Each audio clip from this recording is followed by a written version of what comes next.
हाँ जी, कैसे हैं आप लोग। चलो जी, तो हम शेयर्स के रिवीजन को आगे बढ़ाते हैं और आज जो हमारा अगला टॉपिक है वो है ईसॉप्स बाय अनलिस्टेड कंपनी। अभी तक हमने जो कॉन्सेप्ट किया ईसॉप्स के बारे में, वो ईसॉप्स की चर्चा हमने अभी भी की है, थोड़ी देर पहले भी। और उसमें हमने क्या कहा, हमने कहा जी ईसॉप्स के बारे में हमने क्या कहा, हमने कहा कि भैया अगर company employ stock option plan देती है अपने एम्प्लॉयज को तो फिर वो क्या इससे एग्जिस्टिंग शेयर होल्डर की वोटिंग राइट प्रभावित होती है। The answer is yes. इसलिए कोई भी कंपनी अगर ईसॉप्स देगी तो क्या उसको स्पेशल रेजोल्यूशन पास करना पड़ेगा। The answer is yes, special resolution pass करना पड़ेगा। ओके ओके, हाँ जी।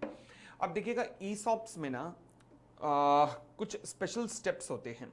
वो स्टेप्स कौन कौन से होते हैं? सबसे पहले होता है granting of option. Granting of option के अंतर्गत क्या होता है? फॉर एग्जांपल, आप पोपली इंडस्ट्रीज लिमिटेड के एम्प्लॉय बने हो, तो पोपली इंडस्ट्रीज लिमिटेड ने कहा कि ओहो आप मेरे एम्प्लॉय हो, लो जी मैं आपको 1,000 शेयर दूंगा। ठीक है, अब 1,000 शेयर दिए, आपने घर पे नाचना शुरू कर दिया, आप जोर जोर से नाचने लग गए। मैंने पूछा भाई क्या हुआ, क्यों नाच रहे हो? आपने कहा सर आपने 1,000 शेयर दिए हैं। मैंने कहा रुक जा भाई, अभी तो ग्रांट किए हैं। अभी ग्रांट करने का मतलब है मैंने ये शेयर तुम्हें देने की तैयारी की है, मगर अभी तुम ले नहीं सकते। क्यों? क्योंकि तुम ले कब पाओगे? जब तुम वेस्ट करोगे ये शेयर, ये ऑप्शन तुम्हारे पास वेस्ट होगा, उस दिन तुम्हारे पास अधिकार होगा कि तुम इन शेयर को ले सकते हो मुझसे। अभी तो मैंने कहा है कि मैं तुम्हें दूंगा, मतलब ग्रांट। वेस्ट का मतलब है कि अब तुम इसे ले सकते हो। तो ग्रांटिंग और वेस्टिंग के बीच में फर्क हो सकता है। द आंसर इज यस, फर्क हो सकता है। 1 साल, 2 साल, 3 साल कंपनी के ऊपर डिपेंड करता है। ठीक है जी। अब तुम्हारे पास अधिकार आ गया कि तुम इन शेयर्स को कभी भी ले सकते हो। ठीक है, तो इसे कहते हैं वेस्टिंग का ऑप्शन। अब तुम जब तक नहीं ले रहे तब तक वेस्ट है, बट जब तुमने कहा कि चलो मैं ले लेता हूं इन शेयर्स को, तो इसे कहते हैं एक्सरसाइज ऑफ ऑप्शन। क्या कहते हैं? Exercise of option. तो पहले ग्रांट होता है मतलब अनाउंस हुआ, फिर वेस्ट होता है मतलब आपके लिए अवेलेबल हो चुके हैं, अब आप कभी भी ले सकते हैं, और एक्सरसाइज मतलब परचेज किए हैं।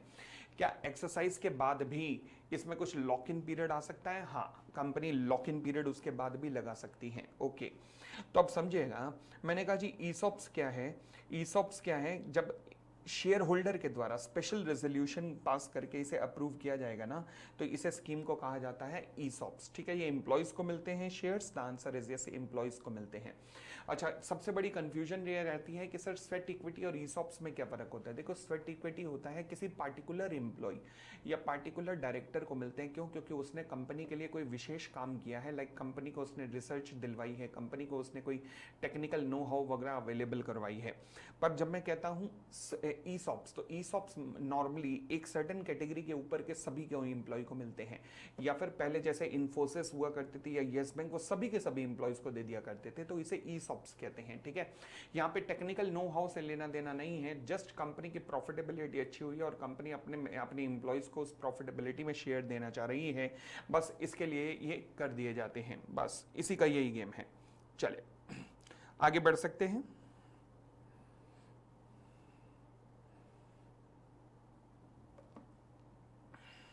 नेक्स्ट पॉइंट बढ़ना शुरू करते हैं। हाँ जी, अब यहां पर एम्प्लॉय का मतलब क्या होता है? देखो जी, एम्प्लॉय का मतलब हमने स्वेट इक्विटी में भी पढ़ा, एम्प्लॉय का मतलब स्वेट इक्विटी में भी पढ़ा, और एम्प्लॉय का मतलब यहां पे भी ऑलमोस्ट सेम डेफिनेशन तो है, बट फिर भी थोड़ा सा अलग है। मैंने कहा ऑलमोस्ट सेम है, थोड़ी सी अलग है स्वेट इक्विटी से। देखिएगा, पहले a permanent employee of the company who has been working in India और आउटसाइड इंडिया, यही स्वेट इक्विटी में भी थी, यही यहां पर भी है। Director of the company whether a whole time director or not, but excluding an independent director, यानी कि इंडिपेंडेंट डायरेक्टर को ईसॉप्स नहीं मिलते, क्योंकि इनको अपॉइंट किया जाता है कि ये कंपनी में न्यूट्रल रहेंगे। अगर शेयर्स आ गए ना तो इनका कन्फ्लिक्ट ऑफ इंटरेस्ट आ जाएगा, तो इसलिए न्यूट्रल होने के लिए डायरेक्टर अपॉइंट किए जाते हैं। तो इसलिए डायरेक्टर ऑफ द कंपनी चाहे इंडिपेंडेंट हो या ना हो, सॉरी, इंडिपेंडेंट डायरेक्टर को नहीं मिलेंगे, चाहे होल टाइम हो या ना हो, सबको ईसॉप्स मिल सकते हैं। The answer is yes. फिर एम्प्लॉयज ऑफ द सब्सिडरी और द होल्डिंग कंपनी, चाहे वो इंडिया में हो या आउटसाइड इंडिया हो, बट डज नॉट इंक्लूड, अब ये बात स्वेट इक्विटी में नहीं लिखी जो यहां लिखी है, does not include an employ, कोई भी ऐसा एम्प्लॉय जो कि प्रमोटर है या person belonging to the promoter group है, उसको यहाँ ईसॉप्स के अंदर शामिल नहीं किया जाएगा। A director who either himself or through his relative or through any body corporate जो ऑलरेडी होल्ड करता है more than 10% of the outstanding मतलब existing equity shares of the company, उसको भी ईसॉप्स नहीं दिए जाएंगे। ईसॉप्स दे के क्या उसकी जान, मतलब क्या कंपनी की जान ले लोगे क्या? तो इसलिए प्रमोटर या प्रमोटर ग्रुप के या फिर डायरेक्टर जो कि ऑलरेडी 10% होल्ड करता है डायरेक्टली और इनडायरेक्टली, उन्हें ईसॉप्स नहीं दिया जाएगा। ठीक हो गई इतनी बात, और आगे बढ़ सकते हैं। चलिए फिर कहता है अदर कंडीशंस। हाँ जी, मिनिमम पीरियड ऑफ 1 ईयर होना चाहिए ग्रांट से लेकर वेस्टिंग के बीच में, यानी कि जब आपने ग्रांट किया मतलब अनाउंसमेंट किया और जब शेयर होल्डर को ये राइट अवेलेबल हुआ, उन दोनों के बीच में मिनिमम 1 साल का गैप जरूर रहना चाहिए। अच्छा, फिर कहता है कि मान लीजिए अगर पोपली इंडस्ट्रीज ने ईसॉप्स अनाउंस किए, ठीक है, अभी 1 साल का गैप होना चाहिए था वेस्टिंग में, तो अब हुआ क्या, 8 महीने हो गए हैं। अब 8 महीने बाद ही पोपली इंडस्ट्रीज लिमिटेड को Reliance Industries Limited take over करके चला गया। पोपली इंडस्ट्रीज को रिलायंस इंडस्ट्रीज ने टेक ओवर कर लिया।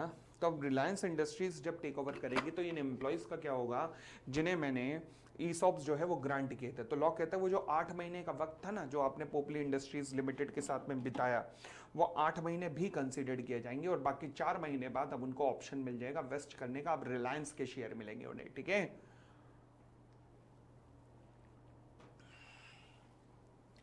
तो यही पॉइंट लिखा हुआ है, अगर एक कंपनी के बदले में दूसरी कंपनी के शेयर मिल रहे हैं तो जो पहली कंपनी का जो अनाउंस पीरियड था, ग्रांटिंग पीरियड था, वो भी कंसीडर किया जाएगा।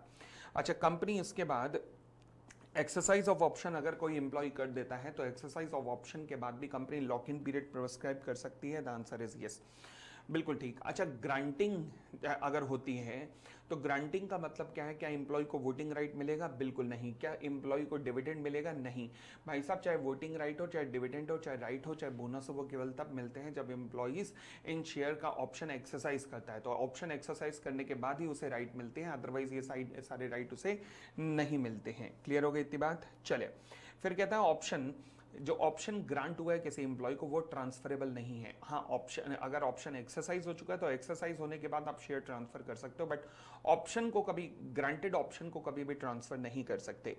फिर नेक्स्ट पॉइंट करते हैं, कहता है ये जो ऑप्शन ग्रांट हुआ है ये प्लेज भी नहीं हो सकते। क्यों? क्योंकि भैया अभी कंपनी ने अनाउंस किया है, ध्यान रखना, कंपनी वहां पे कभी भी रिवोक भी कर सकती है ग्रांट करने के बाद। हाँ जी, तो ये option granted shall not be pledge, ऐसा नहीं है एम्प्लॉय से प्लेज कर दे या फिर किसी इसको चार्ज क्रिएट करके इनके अगेंस्ट लोन ले ले, ऐसा नहीं हो सकता। ओके, अच्छा फिर कहता है जिसको ऑप्शन ग्रांट हुआ है केवल वही इसे एक्सरसाइज भी कर सकता है, उसके अलावा कोई और नहीं, मतलब किसी और एम्प्लॉइज को भी आप ट्रांसफर नहीं कर सकते। अगर मान लीजिए एम्प्लॉय की डेथ हो जाती है तो फिर क्या होगा, तो जितने शेयर उसको ग्रांट हुए थे, तो यहां लॉ उसे बेनिफिट देता है तो उसके लीगल रिप्रेजेंटेटिव को वो वेस्ट हो जाएंगे इमीडिएटली, यानी कि डेथ के केस में इमीडिएटली वेस्टिंग हो जाएगी। सिमिलरली अगर मान लीजिए एम्प्लॉय को परमानेंटली इनकेपेसिटी हो जाती है, कोई एक्सीडेंट वगैरह हो जाता है एम्प्लॉयज का, तो भी जो जितने शेयर उसे ग्रांट हुए थे वो भी इमीडिएटली वहां पर वेस्ट हो जाएंगे उसे। परंतु अगर एम्प्लॉय रेजिग्नेशन दे देता है या फिर रिमूव कर दिया जाता है अपनी सर्विसेज से, तो जितने भी ऑप्शन ग्रांट थे जो अभी तक वेस्ट नहीं हुए थे वो सारे के सारे लैप्स हो जाएंगे, सारे के सारे खत्म हो जाएंगे। तो ये तीनों ट्रीटमेंट बहुत इंपॉर्टेंट है, ध्यान रखना। और आगे बढ़ते हैं, फिर हमारे पास आता है बोनस शेयर, सेक्शन 63। देखो जी, बोनस कब इशू हो सकता है, जब आर्टिकल ऑफ एसोसिएशन ऑथराइज करेगा, यानी कि बिना आर्टिकल के ऑथराइजेशन के बोनस शेयर इशू नहीं हो सकता। अगर मान लीजिए कंपनी का आर्टिकल ऑथराइज नहीं करता है तो कंपनी को पहले स्पेशल रेजोल्यूशन पास करके आर्टिकल में ऑथराइजेशन लेना पड़ेगा। उसके बाद sources of bonus issue, bonus कहाँ कहाँ से इशू हो सकता है? देखो जी, बोनस का सबसे बड़ा सोर्स तो कौन सा है? सीआरआर।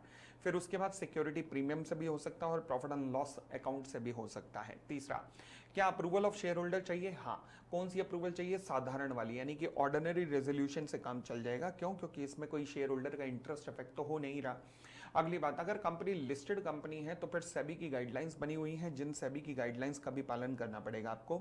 अगली बात, ध्यान रखना, बोनस हमेशा, बोनस की वजह से एम्प्लॉय की कोई भी लेबिलिटी क्रिएट नहीं होनी चाहिए। फॉर एग्जांपल, मान लीजिए मेरे पास किसी कंपनी के 1 लाख शेयर हैं, नॉमिनल वैल्यू 10 रुपए, पेड अप वैल्यू 2 रुपए है, तो मेरी अब लेबिलिटी कितनी है उन शेयर पे? 8 रुपए, और 1 लाख शेयर के हिसाब से 8 लाख रुपए की, ठीक है।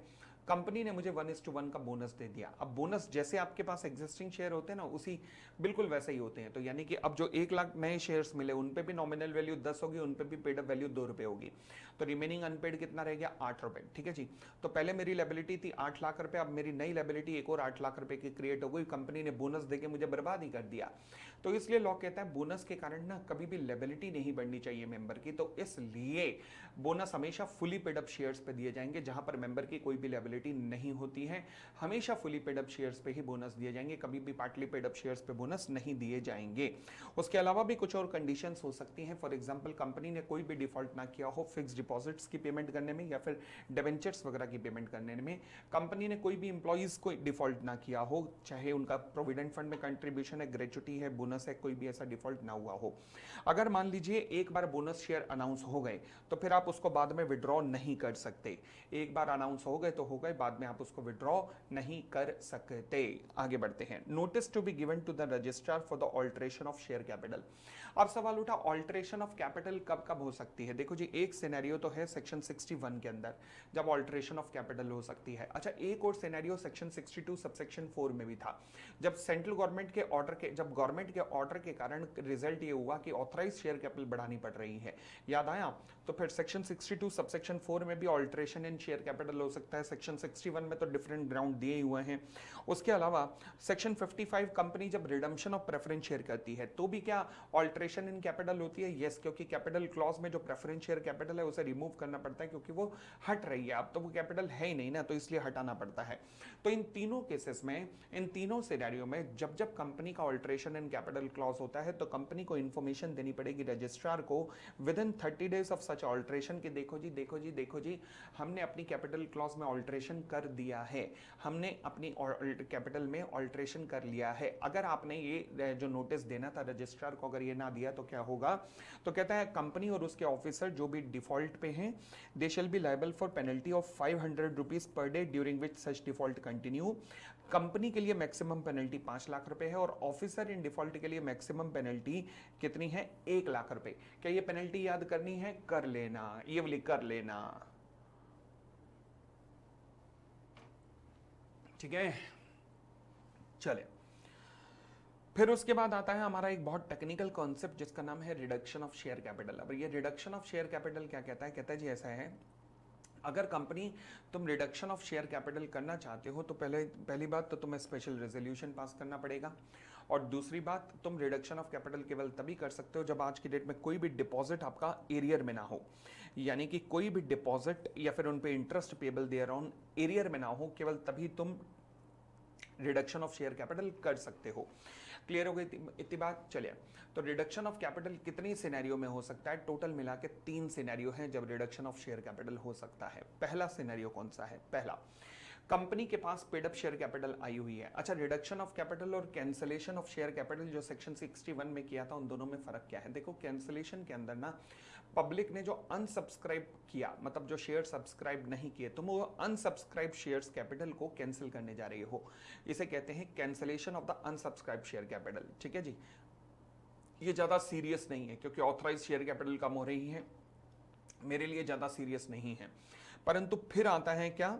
Reduction of share capital. ये मेरे लिए बहुत ही ज्यादा खतरनाक है। बहुत ज्यादा खतरनाक कैसे है? For example, reduction of share capital का मतलब होता है कंपनी की पेड अप शेयर कैपिटल ही कम होने जा रही है। वो कैसे हो सकते हैं पेड अप शेयर कैपिटल कम? लॉ कहता है 3 सिनेरियो बन सकते हैं। अच्छा, कौन कौन से सिनेरियो बन सकते हैं? देखिएगा, सिचुएशन नंबर 1, जैसे ए लिमिटेड एक कंपनी है, कंपनी की इक्विटी शेयर कैपिटल है 20 लाख रुपए, 2 lakh share at the rate of 10, bank है 30 लाख, अदर एसेट्स हैं 10 लाख, प्रॉफिट एंड लॉस है 15, क्रेडिटर है 5, तो 40-40। ठीक है जी। कंपनी ने कहा बैंक बैलेंस ऑलरेडी हमारा इतना ह्यूज है, हम क्या करें? तो कंपनी ने फाइनली डिसाइड किया कि एक काम करते हैं, हमारे पास इतना ह्यूज बैंक बैलेंस बचा है और हम अपनी फ्यूचर की लायबिलिटी को भी कंसीडर कर लें अगर, तो भी हमें लगता है कि 6 लाख रुपए इन एक्सेस है। अब ये कैसे निकले? ये बोर्ड ऑफ डायरेक्टर्स ने अपना अंदाजा लगाया कि 6 लाख रुपए हमें लगता है ज्यादा ही है, हमारे पास एक्सेस ही बचेंगे, कहीं ऐसा ना हो फालतू कामों में खर्च हो जाए। तो एक काम करते हैं, ये 6 लाख रुपए को उठा के रिफंड कर देते हैं। अब 6 लाख रुपए कैसे रिफंड करोगे? देखो जी, 10 रुपए का हर शेयर है, तो यानी कि सॉरी कितने का शेयर था, कहाँ गया कहाँ गया, कितने शेयर थे, 2 लाख। तो यानी कि 2 लाख शेयर थे जिनको 6 लाख वापस करना है, तो यानी कि 3 रुपए पर शेयर आपने रिफंड करना है। अब ये रिफंड करने के आपके पास 2 तरीके हो सकते हैं। पहला तरीका क्या है कि आपकी पेड अप वैल्यू कितनी थी, 10 रुपए, नॉमिनल वैल्यू कितनी थी, 10 रुपए, आपने पेड अप वैल्यू को खाली कम किया। परंतु दूसरा तरीका हो सकता है कि नॉमिनल और पेड अप दोनों वैल्यू कम कर दी हो। रिडक्शन ऑफ कैपिटल से सबसे ज्यादा नुकसान किसका होता है, क्रेडिटर्स का। वो कैसे कि क्योंकि क्रेडिटर्स जब कंपनी में आए थे पैसा लगाने के लिए, तो उन्होंने देखा था कि कंपनी के पास 20 लाख रुपए खुद की कैपिटल है।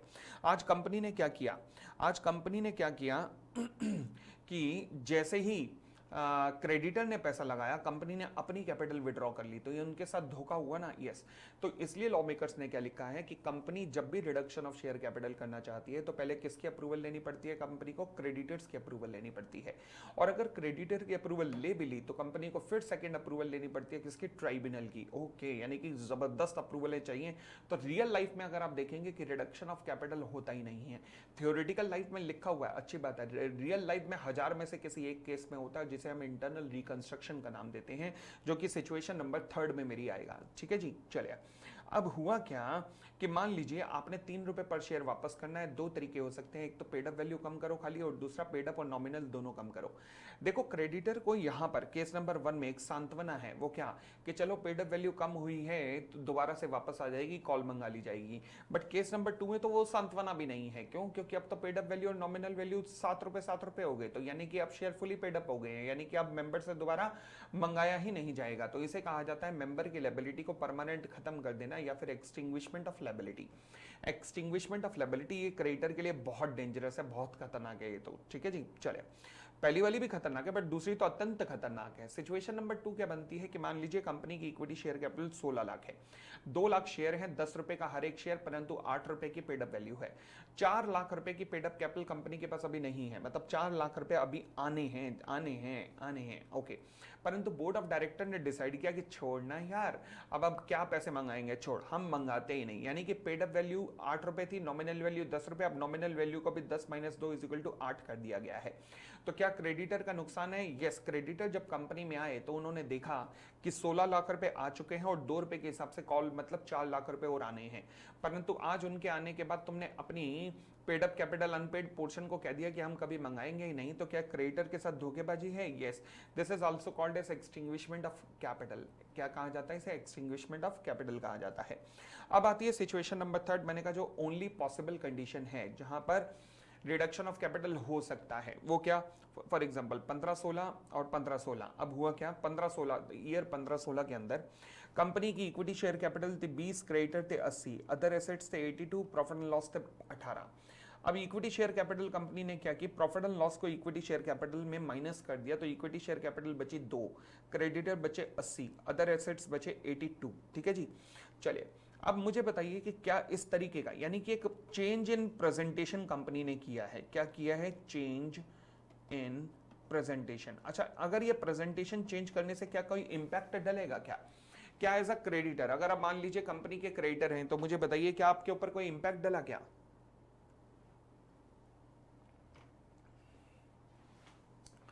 आप कंपनी के क्रेडिटर हैं, मुझे एक बात बताएंगे, क्या इस चीज का कोई इंपैक्ट डला क्रेडिटर के ऊपर?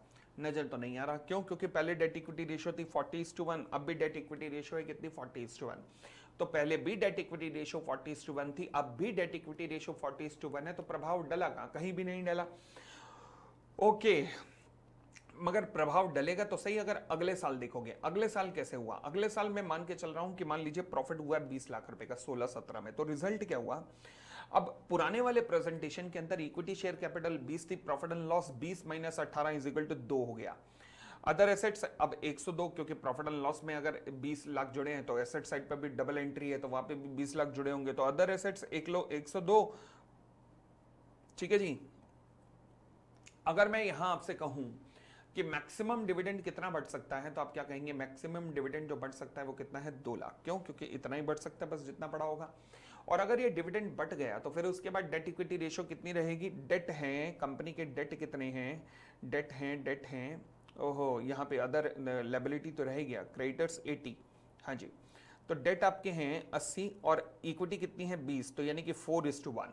ओके, अब आइए नए वाले प्रेजेंटेशन पे। तो जो कंपनी ने नया प्रेजेंटेशन किया है जहां पर इक्विटी शेयर कैपिटल में से प्रॉफिट एंड लॉस घटा दिया, अगर उस प्रेजेंटेशन के अंदर मैं 20 लाख रुपए का प्रॉफिट बीच में इंसर्ट कर दूं तो फिर होगा क्या कि equity share capital 2, profit and loss कितना 20, दोबारा बोलो प्रॉफिट एंड लॉस कितना 20। अच्छा 20 कैसे आया, ये 20 कैसे आया भाई साहब, आपने क्या किया था, आपने पहले ही प्रॉफिट एंड लॉस में से इक्विटी शेयर कैपिटल पिछली बार माइनस कर दी थी। जब इक्विटी शेयर कैपिटल पहले ही माइनस हो चुकी है प्रॉफिट एंड लॉस में से, तो अब प्रॉफिट एंड लॉस जितना भी आया सारे का सारा यहां है। अच्छा यहां पर मैक्सिमम डिविडेंड कितना बढ़ सकता है 20 लाख, और अगर 20 लाख का डिविडेंड बांट दिया तो डेट इक्विटी क्या होगी 80:2 is equal to 40 times. Oh my God, can you imagine, क्या आप सोच भी पा रहे हैं कि कितना भयंकर इस प्रेजेंटेशन का इंपैक्ट होगा। जरा सा प्रेजेंटेशन चेंज करने से अगले साल प्रॉफिट होने पर कंपनी की डेट इक्विटी रेशियो तबाह हो सकती है अगर मेंबर ने सारा डिविडेंड निकलवा लिया। तो क्या एज अ क्रेडिटर आप कंपनी को अलाउ करेंगे कि कंपनी अब इस तरीके के प्रेजेंटेशन पे चाहिए? द आंसर इज नहीं। क्यों? क्योंकि ये बहुत ही नुकसानदेह है मेंबर के लिए, इसका मेंबर का इससे बहुत ज्यादा नुकसान हो सकता है। तो एज अ मेंबर आप कभी भी कंपनी को इस तरीके के प्रेजेंटेशन के लिए अलाउ नहीं करेंगे जहां पर कंपनी अपने लॉस को अपनी कैपिटल में से माइनस कर रही है। ओके, तो टोटल मिला के हमने 3 तरीके की सिचुएशंस देखी। 3 तरीके की सिचुएशन कौन सी थी? पहला, जहां कंपनी क्या कर रही है कि जो शेयर कैपिटल पेड अप नहीं है, मतलब जो अभी आई नहीं है, उसको वैसे ही कैंसिल कर रही है कि लो जी आने की जरूरत भी नहीं है। दूसरी बात, कंपनी के पास जो एक्सेस कैपिटल आ चुकी है कंपनी उसे वापस कर रही है। तीसरा, कंपनी का जो लॉस हुआ है जिसे कहते हैं लॉस या फिर अनरिप्रेजेंटेड बाय अवेलेबल एसेट, मतलब जो ऐसी कैपिटल जो किसी एसेट को रिप्रेजेंट नहीं कर रही बल्कि लॉस को रिप्रेजेंट कर रही है, तो कंपनी अपने लॉस से अपनी पेड अप कैपिटल को कम कर रही है। तो इन तीनों ही केसेस में रिडक्शन ऑफ कैपिटल माना जाता है, जो कि ये बहुत सीरियस सिचुएशन होती है। तो इसके लिए बहुत टफ कंडीशंस बनी हुई हैं और केवल तभी रिडक्शन ऑफ कैपिटल हो सकता है। जैसे कि पहली कंडीशन कौन सी है? कंपनी तुम्हें स्पेशल रेजोल्यूशन पास करना पड़ेगा इसके लिए। दूसरी बात, तुम्हें एप्लीकेशन देनी पड़ेगी ट्राइब्यूनल को। अच्छा, ट्राइब्यूनल जब एप्लीकेशन जाएगी तो ट्राइब्यूनल इस एप्लीकेशन के बेसिस पर नोटिस जारी करेगा। किसको नोटिस जारी करेगा? सेंट्रल गवर्नमेंट को, आरओसी को, सेबी को, and in the case of a listed company के केस में सेबी को भी, अदरवाइज सेंट्रल गवर्नमेंट को, आरओसी को, और सबसे खास क्रेडिटर को। अब इन सबसे मंगाई जाएगी ऑब्जेक्शन की, बताओ जी कंपनी रिडक्शन ऑफ कैपिटल करने जा रही है, क्या तुम अपना व्यू देना चाहते हो? इन सबके पास अधिकार होगा कि अपनी अपनी रिप्रेजेंटेशन देने का। और कितना अधिकार होगा? द आंसर इज 3 महीने के अंदर अंदर अपनी रिप्रेजेंटेशन ये सब दे सकते हैं। मीनवाइल ट्राइब्यूनल एक और चीज का इंतजाम करेगा इन 3 महीने में, वो क्या कि क्रेडिटर्स की मीटिंग जरूर हो जाए। क्रेडिटर की मीटिंग तो ये अपने नियंत्रण में ही करवाएगा, कौन? ट्राइब्यूनल। और कोशिश करेगा कि यहां पर इस रिडक्शन ऑफ कैपिटल के लिए या तो क्रेडिटर की कंसेंट आ जाए, या फिर उनके लायबिलिटी को डिस्चार्ज कर दिया जाए, या फिर उन्हें सिक्योरिटी प्रोवाइड कर दी जाए। इन तीनों में से कोई एक्शन जरूर हो जो भी क्रेडिटर को स्वीकार हो। आगे कहता है अगर इन 3 महीने में मान लीजिए इनसे कोई रिप्रेजेंटेशन नहीं आई तो फिर मान लिया जाएगा कि इनको कोई भी ऑब्जेक्शन नहीं है। बट मैंने कहा ना, क्रेडिटर की मीटिंग तो ट्राइब्यूनल खुद देगा, क्योंकि ट्राइब्यूनल में अगर वो पूरी तरह से सेटिस्फाइड है कि क्रेडिटर का डेट या तो डिस्चार्ज हो गया है या सिक्योर्ड हो गया है या फिर उसकी कंसेंट जो है वो ऑब्टेन कर ली गई है, तो फिर वो ऑर्डर पास करेगा कि हाँ जी, कंफर्म कर देगा रिडक्शन ऑफ शेयर कैपिटल। यानी कि क्रेडिटर का खास ध्यान रखा जाएगा। क्यों? क्योंकि क्रेडिटर का ही सबसे ज्यादा इंटरेस्ट अफेक्ट होगा जब भी company reduction of share capital कर रही होगी। सबसे ज्यादा इंटरेस्ट ही क्रेडिटर का अफेक्ट हो रहा होगा, तो इस चीज का ध्यान रखा जाएगा। और फिर आगे बढ़ते हैं। फिर उसके बाद कहता है क्योंकि सबमिशन टू आरओसी, कंपनी क्या करेगी, जो डिलीवर करेगी जो भी ट्राइब्यूनल का ऑर्डर है ना वो, and a minute approved by the tribunal showing, हाँ जी, ट्राइब्यूनल का जो भी ऑर्डर है उसके अंदर जो भी मेन बातें हैं, like amount of share capital,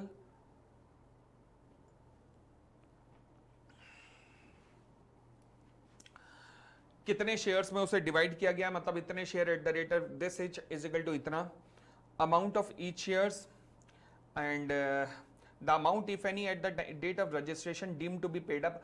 अब नई पेड अप कैपिटल कितनी है, ये सारी डिटेल उठा के आरओसी को विद इन 30 डेज ट्राइब्यूनल का ऑर्डर पास करने के बाद आप जमा कराओगे, जिसके बेसिस पे ट्राइब्यूनल आपको एक सर्टिफिकेट इशू करेगा।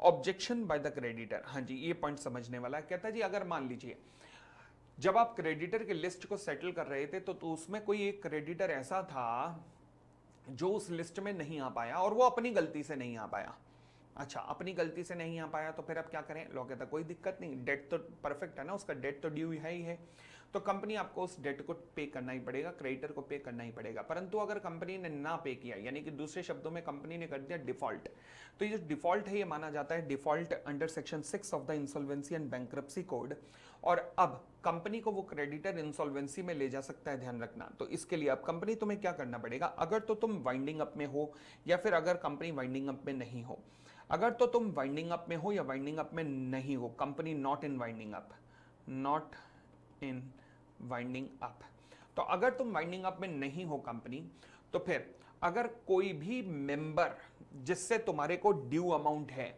वो अमाउंट रिकवर करो और इस क्रेडिटर को पे ऑफ करो। यानी कि वो मेंबर, हर वो मेंबर जिसने कंपनी को पैसा पे करना है उससे अमाउंट रिकवर करो और इस व्यक्ति को पे करो। सर अगर सारे मेंबर पैसे दे चुके हैं, फुली पेड अप शेयर है, तो कंपनी को कोई एसेट बेचनी पड़ेगी, फिर कोई हमारे पास साधन नहीं है। परंतु अगर कंपनी वाइंडिंग अप में है तो एक काम करो, जिन मेंबर ने पैसा देना है उनसे कॉल मंगाओ, वाइंडिंग अप के अंदर कॉल मंगा के इनको पे ऑफ करो, या फिर अगर सभी मेंबर कॉल पे कर चुके हैं तो कंपनी की एसेट्स बेचो और फिर इन्हें पे ऑफ करो, बट पे तो करना ही करना पड़ेगा, ठीक है ना। तो कोई भी क्रेडिटर जो अपनी गलती की वजह से भी रह गया हो उसे भी इस तरीके से इंश्योर करनी पड़ेगी payment, the answer is yes. फिर हमारे पास एक डिफरेंस आता है, difference between reduction of capital and cancellation of capital. Reduction of capital अभी हमने चर्चा की सेक्शन 66 में, हाँ जी, कौन सा रेजोल्यूशन चाहिए, स्पेशल रेजोल्यूशन, और कैंसलेशन ऑफ शेयर कैपिटल के लिए आपको चाहिए ऑर्डिनरी रेजोल्यूशन। यहां पर रिडक्शन ऑफ कैपिटल में interest of the creditor affect होता है, यस, इसलिए आपको ट्राइब्यूनल की अप्रूवल चाहिए होती है। वहां पर आपका इंटरेस्ट अफेक्ट नहीं होता, इसलिए ट्राइब्यूनल की अप्रूवल वगैरह भी नहीं चाहिए होती। अच्छा, cancellation of share capital section 61 के अंदर होता है, जो हमने देखा कि वहां पे कैपिटल क्लॉज में ऑल्टरेशन होता ही होता है। बट यहाँ पर रिडक्शन ऑफ शेयर कैपिटल में ध्यान रखना, जब जब नॉमिनल वैल्यू चेंज होगी, जब जब नॉमिनल वैल्यू, जैसे सिचुएशन नंबर 1 में केस नंबर 2 बताया था ना कि आपने पेड अप वैल्यू और नॉमिनल वैल्यू दोनों कम कर दी, ठीक है ना, तो जब जब नॉमिनल वैल्यू में छेड़छाड़ करोगे तब तब ऑल्टरेशन इन कैपिटल होगा, अदरवाइज नहीं होगा। अच्छा, प्रायर अप्रूवल ऑफ ट्राइब्यूनल चाहिए, नहीं चाहिए। रिडक्शन ऑफ कैपिटल में पेड अप कैपिटल कम होती है, परंतु कैंसलेशन का पेड अप कैपिटल पे कोई भी प्रभाव नहीं पड़ता है। और आगे बढ़ सकते हैं, चलिए जी नेक्स्ट मेरा सेक्शन आता है सेक्शन 67, जो बात करता है लोन और assistance for the purchase of its own share. पहली बात तो कहता है कोई भी पब्लिक कंपनी ना तो कोई लोन देगी ना तो फाइनेंशियल असिस्टेंस देगी किसी भी व्यक्ति को, ताकि वो व्यक्ति जाकर कंपनी के ही शेयर खरीद ले। ना तो कोई भी पब्लिक लिमिटेड कंपनी लोन देगी, ना ही फाइनेंशियल असिस्टेंस देगी किसी व्यक्ति को, ताकि वो व्यक्ति कंपनी के ही शेयर खरीद सके, तो ऐसा कभी भी नहीं होगा। अगली बात, ठीक है जी। फिर अगली बात क्या कहता है, कहता है क्या ये सेक्शन प्राइवेट लिमिटेड कंपनी के ऊपर लगेगा, मतलब दूसरे शब्दों में क्या प्राइवेट लिमिटेड कंपनी अपने डायरेक्टर्स वगैरह को लोन दे सकती है। लॉ कहता है ये सेक्शन प्राइवेट लिमिटेड कंपनी पे नहीं लगेगा, यानी कि दूसरे शब्दों में प्राइवेट लिमिटेड कंपनी डायरेक्टर्स वगैरह को लोन दे पाएगी अगर 3 शर्तें पूरी हो जाएं। पहली शर्त क्या है, अगर प्राइवेट लिमिटेड कंपनी में किसी भी बॉडी कॉर्पोरेट वगैरह की या किसी और कंपनी की इन्वेस्टमेंट नहीं है। दूसरा, प्राइवेट लिमिटेड कंपनी की जो बोरोइंग है किससे, बैंक से, फाइनेंशियल इंस्टीट्यूशन से या अदर बॉडी कॉर्पोरेट से, वो कम है। किससे कम है, उसकी 2 गुना of the paid up capital और 50 crore whichever is lower से कम है, इसकी बोरोइंग इस अमाउंट से कम है। अच्छा, तीसरा कहता है ये कंपनी डिफॉल्ट में नहीं है, यानी कि ये private limited company is not in a default in the repayment of any borrowing, जो भी इसने कर रखी है उस बोरोइंग में कहीं भी डिफॉल्ट नहीं है। अगर ये तीनों शर्तें पूरी हो गई तो ध्यान रखना प्राइवेट लिमिटेड कंपनी के ऊपर यह सेक्शन नहीं लगेगा। प्राइवेट लिमिटेड कंपनी के ऊपर यह सेक्शन नहीं लगेगा। क्लियर हो गई इतनी बात, चलिए उसके बाद और आगे बढ़ते हैं। फिर मैंने कहा जी पब्लिक लिमिटेड कंपनी, सबसे पहले मैंने लिखा कि पब्लिक लिमिटेड कंपनी किसी भी व्यक्ति को लोन या फाइनेंशियल असिस्टेंस नहीं दे सकती, परंतु फिर कहता है एक्सेप्शन है, यानी कि देयर आर सर्टेन सर्कमस्टेंसेस जहां पर पब्लिक लिमिटेड कंपनी लोन या फाइनेंशियल असिस्टेंस दे सकती है। पहला, अगर ये कंपनी बैंकिंग कंपनी हो तो banking company in the ordinary course of its business क्या लोन या फाइनेंशियल असिस्टेंस दे सकती है, द आंसर इज यस, दे सकती है। Second, acquisition bye trustee. अब ये पॉइंट कहता है मान लीजिए टाटा ने एक फंड या ट्रस्ट बनाया, अब इस ट्रस्ट को मैनेज करने के लिए ट्रस्टी बनाया गया। अब इस ट्रस्टी ने टाटा के ही शेयर एक्वायर कर लिए, क्यों, क्योंकि ये फंड बना था for the benefit of employ, और ट्रस्टी ने उठाकर trustee acquired shares of Tata. अच्छा, तो अब मुझे बताइएगा क्या मैं कह सकता हूं टाटा ने किसी व्यक्ति को यानी कि ट्रस्ट को पैसा दिया और वो ट्रस्ट टाटा के ही शेयर खरीद रहा है? यस। तो क्या ये चीज अलाउ है? लॉ कहता है अलाउ है। क्यों? क्योंकि इस पूरी प्रोसेस में भला किसका है? द आंसर इज एम्प्लॉइज का, इसलिए अलाउ है। ओके, फिर हम आते हैं तीसरे पॉइंट पर। तीसरा पॉइंट कहता है कि अगर कंपनी कोई लोन दे रही है किसको? अपने एम्प्लॉइज को, तो ये चीज अलाउ है? लॉ कहता है अलाउ तो है बट कुछ कंडीशंस का पालन करना पड़ेगा, तब अलाउ है। फॉर एग्जांपल, कोई भी लोन नहीं दिया जाएगा बड़े बड़े लोगों को। बड़े बड़े लोग बोले तो डायरेक्टर्स, मैनेजर और केएमपी, इनको लोन नहीं दिया जाएगा। दूसरी बात, लोन दिया जाएगा for the purchase of the fully paid up shares only, ठीक है ना। और तीसरा, acquire fully paid up shares, यहां लिख लेना, ध्यान रखना, ये फुली पेड अप शेयर्स हैं, फुली पेड शेयर्स ओनली, यानी कि पार्टली पेड अप शेयर्स के लिए लोन नहीं दोगे, केवल फुली पेड अप शेयर्स के लिए लोन दोगे। और तीसरा, जो अमाउंट ऑफ लोन है वो किसी भी मामले में 6 मंथ सैलरी को एक्सीड नहीं करेगा, यानी कि जो अमाउंट ऑफ लोन है वो cannot exceed the 6 month salary of an employ, 6 month salary से ज्यादा नहीं होगा। क्लियर हो गई इतनी बात? चलिए और आगे बढ़ते हैं। बायबैक ऑफ शेयर्स, ये क्या कहता है? बायबैक मतलब बायबैक क्या होता है? जब कंपनी अपने खुद के ही शेयर मार्केट से खरीद लेती है। अच्छा, बायबैक प्रेफरेंस शेयर का हो सकता है? हो सकता है। क्यों होता है? वो इसलिए होता है क्योंकि कंपनी के पास पैसा इस टाइम ज़्यादा पड़ा है, कंपनी कैश रिच कंपनी है, बहुत बैंक बैलेंस पड़ा है, और दूसरी तरफ कंपनी डिविडेंड की ह्यूज कॉस्ट अपने प्रेफरेंस शेयर्स पे कर रही है, जिसे कंपनी अवॉइड करना चाहती है। तो इसलिए वो अवॉइड करने के लिए कंपनी प्रेफरेंस शेयर को बायबैक कर देती है। दूसरा, कंपनी इक्विटी शेयर्स को बायबैक क्यों करना चाहती है? दो कारण हो सकते हैं। पहला, कंपनी के शेयर्स काफ़ी टाइम से रुके हुए हैं, उनमें कोई उछाल नहीं आ रहा, तो इसमें उछाल देने के लिए मार्केट से सप्लाई खत्म कर देती है कंपनी बायबैक करके, ताकि सप्लाई कम रह जाए और डिमांड ऊपर बढ़ सके, तो इसलिए शेयर की कीमत बढ़ सके, इसलिए। और दूसरा होता है कि अगर कंपनी का कोई टेक ओवर करने जा रहा है, फॉर एग्जांपल पता लगा मुझे मुकेश अंबानी मेरी कंपनी में 20% एक्वायर कर चुके हैं, तो मैंने लोगों से कहा कि लो मैं तुम्हारे शेयर, अपने मेंबर को कहा लो मैं तुम्हारे शेयर बायबैक करना चाहता हूं, और मैंने अपनी शेयर होल्डिंग जो कि मेरी 30% थी बढ़ा के 60% कर दिया। मुकेश अंबानी को पता लग गया कि भैया अब क्या करूंगा मैं, भाई 60% पोपली के पास है, 20% अगर उसके पास है भी, तो अब बाकी 20% में अगर वो 20 की 20 भी ले लेगा तो भी 40 ही कर पाएगा, मुझसे जीत नहीं पाएगा। तो इसके लिए मुकेश अंबानी, ताकि मेरे को टेक ओवर ना कर जाए, तो इससे बचने के लिए मैंने बायबैक करना चाहा।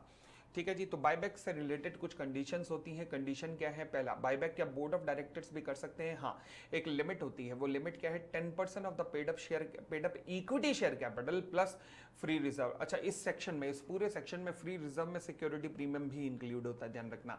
तो बोर्ड ऑफ डायरेक्टर की मैक्सिमम पावर क्या है? 10% of the paid up equity share capital. एक और बात हो गई यहाँ पे क्लियर, क्या कि कभी भी बोर्ड ऑफ डायरेक्टर्स कभी भी प्रेफरेंस शेयर का बायबैक नहीं कर सकते। क्यों? क्योंकि एक सर्टेन टर्म एंड कंडीशन या सर्टेन एग्रीमेंट के अंदर आते हैं, तो बोर्ड ऑफ डायरेक्टर कभी उनका बायबैक नहीं कर सकते, वो इक्विटी का बायबैक कर सकते हैं। तो 10% of the paid up equity capital plus free reserves. दूसरी बात, इसके लिए तुम्हें बोर्ड रेजोल्यूशन पास करना पड़ेगा। बट क्या मेंबर भी बायबैक कर सकते हैं? हाँ, मेंबर अगर बायबैक करना चाहते हैं तो कंडीशंस क्या है? पहली बात, स्पेशल रेजोल्यूशन पास करना होगा। दूसरी कंडीशन कि maximum buyback 25% of the paid up capital means including preference and equity plus free reserve plus security premium तक बायबैक कर सकते हैं। और पूरे बायबैक में से केवल इक्विटी का buyback 25% of the paid up equity share capital से ज्यादा नहीं होना चाहिए। आगे ध्यान रखना, डेट अपॉन इक्विटी रेशियो इस बायबैक के बाद में किसी भी हालत में 2:1 से ज्यादा ना हो। अगली कंडीशन, बायबैक केवल फुली पेड अप शेयर्स का होना चाहिए। अगली कंडीशन देखो, अगर आपने अभी शेयर कैपिटल मंगाई है ये कहकर कि हम कंपनी की ग्रोथ में लगाएंगे और उस कैपिटल को आप कंपनी के शेयर को बायबैक करने में यूज कर रहे हो, तो ये अलाउ नहीं होगा। यानी कि proceeds of an earlier issue shell not be used for the purpose of buyback. ठीक हो गई इतनी बात?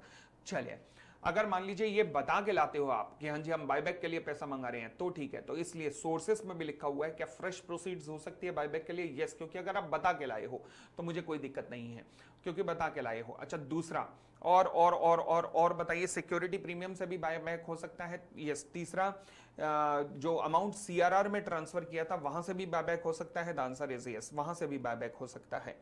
तो ये सारे बायबैक से रिलेटेड हमारी कंडीशंस हैं। ठीक होगी इतनी बात? जो भी शेयर बायबैक किए जाएंगे उन्हें 7 दिन के अंदर अंदर पकड़ के डिस्ट्रॉय कर दिया जाएगा, एक्सटिंग्विश कर दिया जाएगा विद इन 7 डेज। ठीक है। अगला है, कहता है जी डिक्लेरेशन ऑफ सॉल्वेंसी। हाँ जी, कंपनी बायबैक करने से पहले आपको रजिस्ट्रार के पास एक कसम खानी पड़ेगी, जिस कसम में कहोगे कि रजिस्ट्रार, हम मम्मी कसम खाते हैं कि अगर हमने ये बायबैक कर भी लिया तो भी अगले 1 साल तक हमारी कोई संभावना नहीं है इंसॉल्वेंट होने की। मतलब हमारे पास इतना पैसा है कि हम इंसॉल्वेंट नहीं होने वाले। आप टेंशन मत लो, हम इंसॉल्वेंट नहीं होने वाले। तो ये था हमारा सेक्शन नंबर 68। फिर आता है हमारा सेक्शन नंबर 70, जो कहता है कि कुछ कंडीशंस ऐसी होती हैं जहां पर बायबैक पे प्रोहिबिशंस होती है, मतलब जहां पर बायबैक अलाउ नहीं होता। कुछ कंडीशंस ऐसी होती हैं, वो कौन कौन सी होती हैं? पहला, कोई भी कंपनी अपनी सब्सिडरी कंपनी के थ्रू अपने शेयर परचेज नहीं कर सकती है। दूसरा, कोई भी कंपनी किसी भी इन्वेस्टमेंट कंपनी के थ्रू भी अपने शेयर परचेज नहीं कर सकती है। तीसरी बात, कोई भी कंपनी बायबैक नहीं कर सकती है अगर उसका डिफॉल्ट चल रहा है। डिफॉल्ट कहां पर? डी, डिपॉजिट और इंटरेस्ट, डिबेंचर और इंटरेस्ट और डिविडेंड में डिफॉल्ट चल रहा है। इसके अलावा term loan including the interest thereon to any financial institution और द बैंक, अगर इनमें डिफॉल्ट चल रहा है, प्रोवाइडेड अगर ये डिफॉल्ट हुआ तो फिर डिफॉल्ट ठीक होने के 3 साल तक आपके ऊपर फिर भी बैन रहेगा। बायबैक करने के लिए 3 साल तक फिर भी बैन रहेगा आपके ऊपर। ठीक है, चले। No non compliance of buyback केवल तभी हो सकता है जब कोई भी नॉन कंप्लायंस ना हो। किसका? सेक्शन 92 का, यानी कि एनुअल रिटर्न। सेक्शन 123 का, यानी कि डिक्लेरेशन ऑफ डिविडेंड का। सेक्शन 127 का, यानी कि punishment for failure to distribute dividend का। एंड सेक्शन 129 का, यानी कि शेड्यूल 3 में अगर आपने फॉर्म्स नहीं बनाए, अपने फाइनेंशियल स्टेटमेंट नहीं बनाए, तो this is called as default under section 129। कौन कौन सा डिफॉल्ट नहीं होना चाहिए? ध्यान रखना, ये सब डिफॉल्ट एग्जिस्टेंस में नहीं होने चाहिए, और ये डिफॉल्ट तो पिछले 5 साल में भी नहीं होने चाहिए। तो 92 annual return, 123 declaration of dividend, 127 payment of dividend, 129 schedule 3 का पालन करने में कोई डिफॉल्ट नहीं होना चाहिए। लो जी, तो ये हमारा पूरी की पूरी रिवीजन थी शेयर्स की। अब हम अगली रिवीजन शुरू करेंगे जनरल मीटिंग की। कौन सी रिवीजन? जनरल मीटिंग की। ठीक है जी, चलिए जी, तो let us start with general meeting.